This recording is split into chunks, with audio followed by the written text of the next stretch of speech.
Namaskar, I'm Ashok Vyas. Welcome to this special edition which begins in 2020.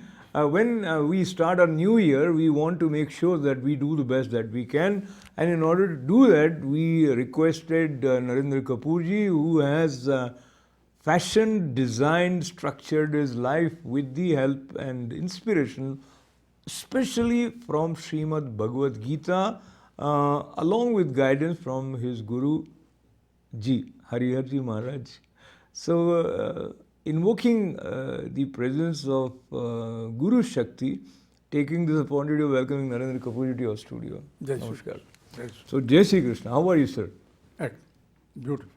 Okay, so Lord Krishna is also referred, one of his name is Navneet or Navneet Choram, or Nitya Nutan is what that is ever new. So, and when we are starting a new year, how do you see we can take the help of Srimad Bhagavad Gita in fulfilling our resolutions? Well, it's a very wonderful question. The essence of Srimad Bhagavad Gita, and which is very suitable to the New Year message, but this message is eternal. So every New Year Bhagavad Gita is there. But today you are asking me that question. The profound message coming out of the lotus lips of Lord Krishna is that live in the moment.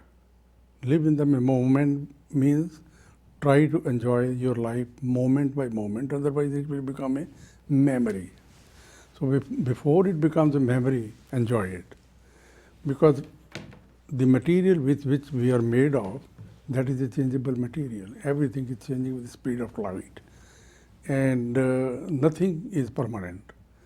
So if everything is changing, nothing is permanent, so at any given moment, the senior people, there are a lot of senior citizens roaming around these days, they should understand that they are senior by experience, but they are one moment old. Don't call yourself 78 years old, 80 years old, that will kill your spirit. So repetitively repeat this mantra that I am one moment old, I am 1 moment old. That will change the psyche of your existence. I think these are wonderful ideas, but I'm trying to understand when you say Bhagavad Gita says that live in the moment, which sloka would you say helps you interpret it in this way? The idea is all the essence of the entire Bhagavad Gita is repetitively projecting this thought that everything is changing. Everything is changing, and we must get it right in the beginning. Otherwise, we'll suffer. We suffer only because the limitation we put on our mind. Our mind, we are not the body, we are the spirit. So in that sense, the body, the limitation should not be the limitation of me because I am not the body. So I should live in a meditative mode and talk to the existence of Atma, spirit. Okay, so allow me to sort of interrupt you and put it in the perspective of potential viewers, the kind of mindset that they might have, even I might have. When you say you are not the body, and I say no, I'm the body. And if I, as Arjuna, was not concerned about my body, then I would have told Lord Krishna that let them have as many arrows as they. I'm not body. I'm not going to die. So, but no, he said, don't give up your, don't put down your Gandiv. So he encouraged him to fight. That don't give up. So, No, from that perspective, how would you put it? Here is the conflict of understanding. Lord Krishna, in chapter 1st, he made it very clear after the placement of the armies, right in the beginning of chapter 2nd, that he is talking of the inside. Arjuna is asking about the outside. Had Arjuna understood the angle of from where Lord Krishna was coming, there was no Bhagavad Gita. I'm glad he didn't understand. It will stop right there. I'm glad I'm not understanding, so we will have a good conversation. So that's why he asked 574 questions. Counted? And Lord Krishna gave 84 answers. I see. The other way around. He asked 84 questions, which is the flight of mind, human mind, and Lord Krishna gave, with his benevolent spirit, 574 answers. I see. Usually it is one by one. You ask me something, I give you one answer. But this is the depth of Srimad Bhagavad Gita. And Lord Krishna gave many, many examples. And Okay, let us. Vasansi Dhirnani. Okay, let me bring it to New Year and sorry to again take it to get it to the point from where it makes more sense for us from the point of view of New Year. I was referring to resolutions, and now here was the resolve of Arjuna that he was there to fight with Kauravas, and then he started thinking that, oh, they are my kith and kin and it's no fun killing them. Even if I have no space to live, it's better to leave them, etc. Okay. So then the same thing could happen with somebody who, let us say, resolves to reduce his weight or to work and gain promotion or whatever. And then halfway they feel disheartened because of some failure. So now how Bhagavad Gita addresses them through Arjuna, that don't give up. Is there something like that? You know, the first chapter, it is called the Yoga of Despondency. And in our real life, when people become despondent means nirashvad, attachment to things, to ideas, to people, to possessions, when that state of mind is created, then it is a state of despondency. And that is a very, very dangerous downfall, psychological downfall for the growth of the human being. So Lord Krishna understood him that his problem is not physical, because he was the archer, he was the best soldier of his time. And his problem is psychological problem. So the Yoga of Despondency, in chapter 2, Lord Krishna explained in beautiful verses that this body with which you are attached, he is addressing to Arjuna, this Bhisham Pitama and all the other relatives, they are already killed, they are already dead. It is a matter of time. So you don't worry about that. You do your duty. Your duty is, your karma is, because we must understand the concept of karma. The intent and motive of our action decide the quality of our karma. Whatever we do, does not matter. Good deed, bad deed, the intent and motive will decide the quality of our karma. And his intent and motive at that given in time was not right. Was not right. He was attached to the people. Then Lord Krishna is saying, no, these are changeable things, they are already dead. And in Virat Roop, he showed it in chapter 11, that everything is in one. People, it is a matter of time. And by my 70 year or your 70 year or 80 year does not fit into the equation of the time concept. If we go 200 miles away in the sky, we are talking of the light years. Never. No, don't go away. Let us stay in the same time frame. And let us once again connect the modern mind with the teaching of Bhagavad Gita in terms of its practical application or potential practical application. And I'll jump from one to another side, but the significance of Arjuna having been given the vision of Virat Swarup, how do you see that worked for Arjuna, and what should we learn from that? Virat Roop means, that is a Sanskrit word. That is, in English we called it omnipotent and omnipresent. And everybody knows that.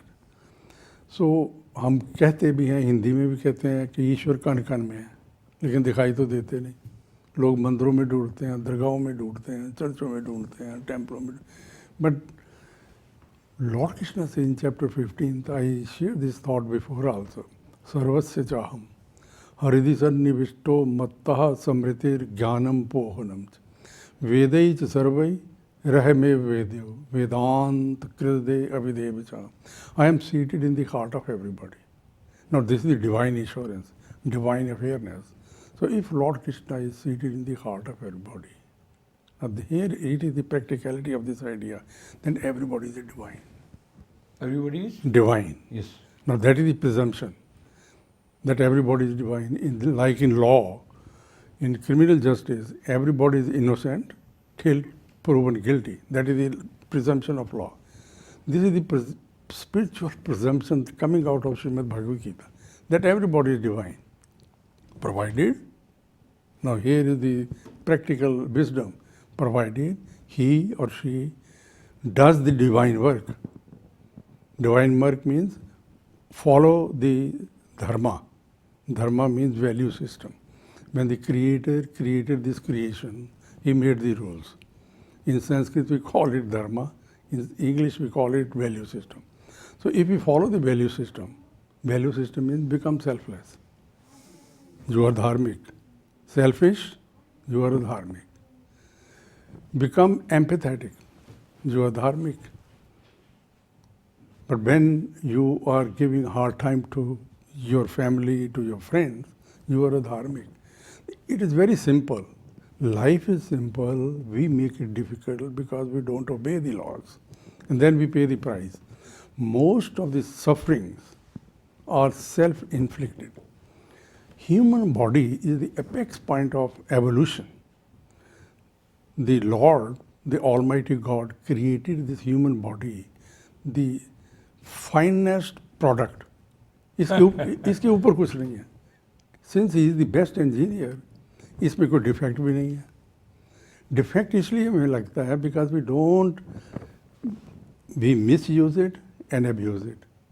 तो हम कहते हैं गुस्से को मारना है. गुस्से को मारना नहीं है. कि मारना होता तो ईश्वर आपको देते नहीं. Okay, here is another commonly used expression where in Hindi we hear many people saying कि भगवान की इच्छा के बिना पत्ता भी नहीं हिलता है. In English also you have that it's all God's will and man proposes, God disposes. So why he's disposing in a way which results into killing of innocent people and atrocities on innocent human beings, etc. So again, the question of value system, as you mentioned, then if everything is happening by divine will, then why people are not living on the dharmic path? The idea is human being has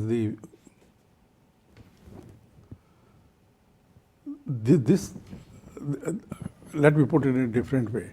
The question you are asking is that why it is happening. It is happening only they are not following the rules of the creation. I must respect the diversity.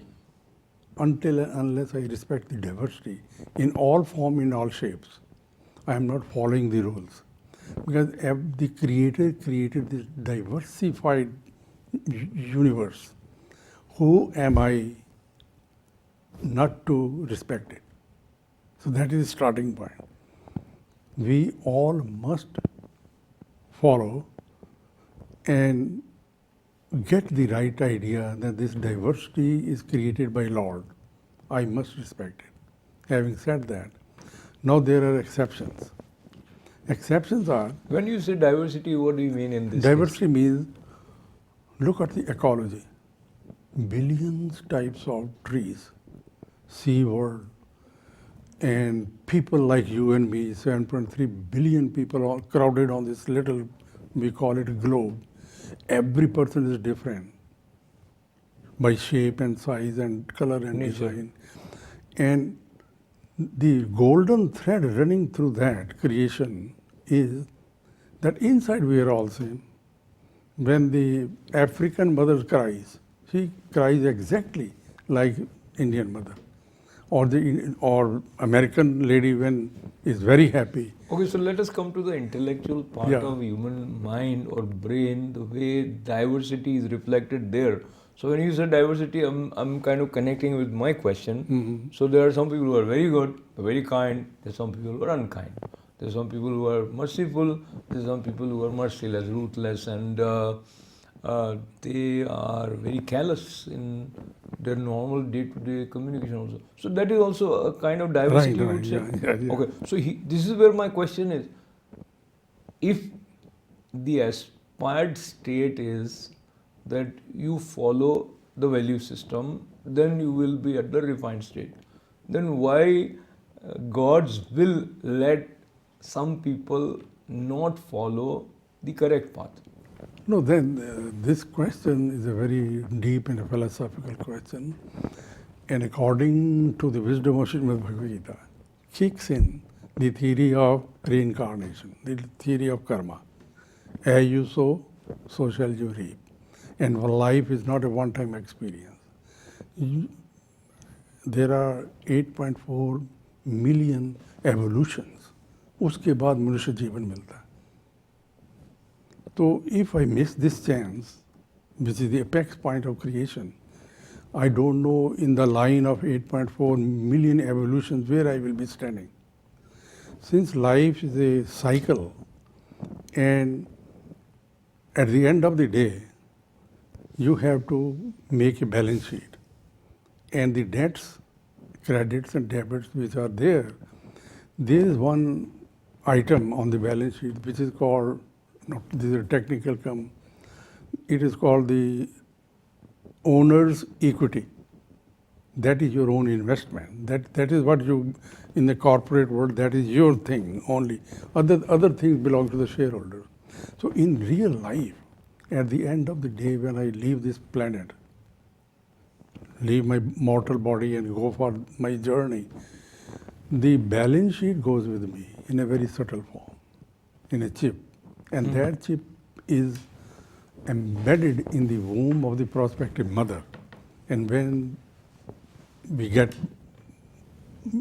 baby is born, that chip is still there, but it is looking for the compatibility. When it gets the compatibility, it starts functioning in the program. And 5 brothers, same food, same parents, under the same facilities, they become different because the programming is different. So let me come to another dimension where, assuming someone is keen on learning more about Srimad Bhagavad Gita, and they say that in 2020 I will try to learn, but then they see it is in Sanskrit, and so help us how one can fulfill this resolution of learning Bhagavad Gita. Ashok, you are right. I think people make lame excuses. This is the age of technology. This is the age of information. And average kid coming out of high school or college, they know, if they are IT students, they know 30, 40 languages relating to the programming. And those are very difficult languages. So if that guy tells me that Sanskrit is very difficult to understand, he is making excuses. Bhagavad Gita's Vedic mantras, they are difficult. They are difficult. Pronunciations are different. Big mantras, big copy. Okay, but Bhagavad Gita. Let me not question the integrity of the intent of XYZ person. Let me come to the point. If I am listening to Narinder Kapoor ji, and I seek some basic guidelines as to how I should begin, then what would you say? I would say that the person who is serious and dedicated and committed to learn the wisdom of Srimad Bhagavad Gita, he or she should start chapter 12. That is the easiest chapter. That chapter belongs to the Bhakti Yoga, the yoga of devotion. And there are only 20 mantras. They are the easiest mantras. There are 700 verses in Srimad Bhagavad Gita. But chapter 12 has only 20 mantras. The Sanskrit is very easy to memorize. Even if I don't understand, I explain, I shared with So you. let me come to one sloka from 12th chapter where he says, Sama shatraucha mitraicha tatha man apamanayo shitoshna sukha dukkeshu Shitoshan sukha dukkeshu sama sangha vivarjita. Okay, so here it is. Now, the idea that you are a good devotee if you are maintaining evenness of mind with friends or foe. Is that right? Yeah.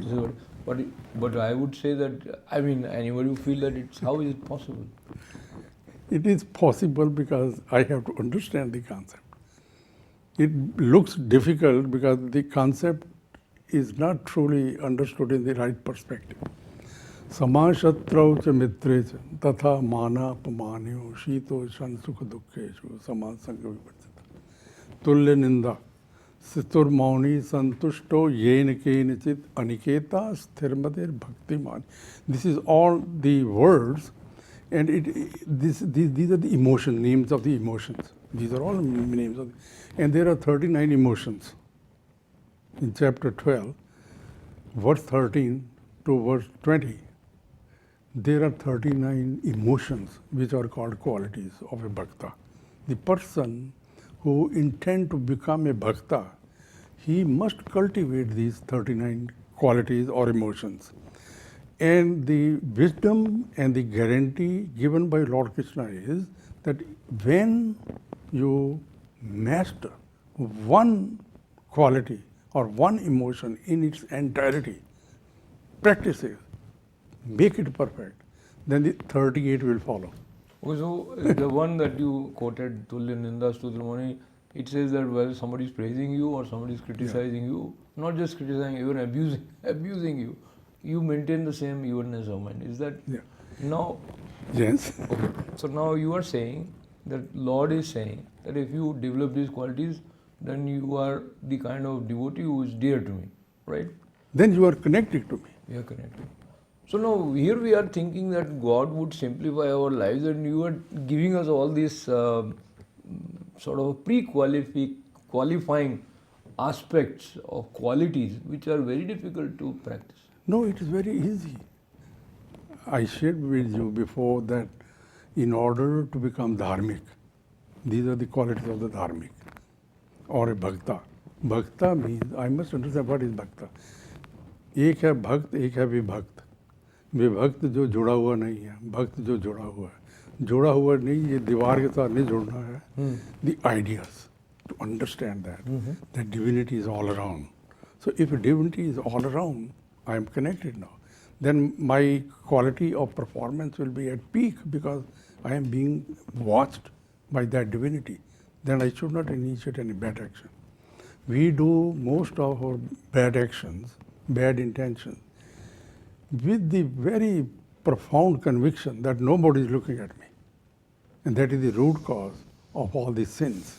पाप जितने भी होते हैं दुनिया में वो इसलिए होते हैं तो आदमी ये सोचता है कि मुझे कोई देख नहीं रहा, मुझे कोई देख नहीं रहा. If I have profound conviction that I am being watched, God is everywhere, then I will never initiate any bad action. The quality of my being a human being will be at par excellence. So in order to understand that and master this quality, it is very simple. Become selfless.